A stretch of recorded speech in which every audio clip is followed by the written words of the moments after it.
Ikinababahala ngayon ng ilang residente ng Glan, Sarangani Province ang paglutang ng mga patay na isda, kabibe at iba pang marine life sa baybaying dagat bunsod ng coastal uplift ilang araw matapos ang pagyanig ng magnitude 7.8 na lindol sa Mindanao.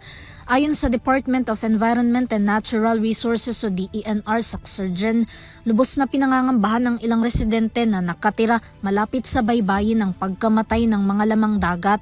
2 araw kasi matapos ang pagtama ng malakas na lindol, naobserbahan nilang hindi pa rin nagbabalik sa normal ang level ng tubig nito. Ang pagkamatay raw kasi ng mga coral reefs, seagrass at mga isda ay maaaring magdulot ng nakakalason at mabahong amoy na hindi ligtas para sa kalusugan. Sa isinagawang aerial survey at ground validation ng DOST PHIVOLCS at ng DENR, nakumpirmang nasa 2 metro ang iniangat ng seabed kaya't nagkaroon ng 200 na metrong lawak sa baybayin.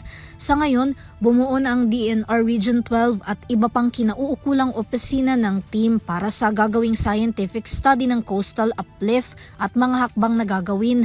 Samantala, batay sa inilabas na pahayag ng PHIVOLCS, karaniwang nagkakaroon ng pag-angat sa lupa o pag-atras ng tubig sa mga tabing dagat pagkatapos ng malakas na lindol gaya ng naramdaman sa Glan.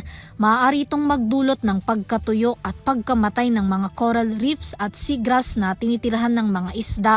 Katulad ng nangyari sa baybayin ng Glan, nagkaroon din ng parehas na coastal uplift sa barangay Balangonan, Jose Abad Santos, Davao Occidental na may 2.5 meters na pag-angat. Nilinaw naman ng ahensya na ang pag-angat ng tubig sa mga nabanggit na baybayin ay hindi nangangahulugang may paparating na tsunami.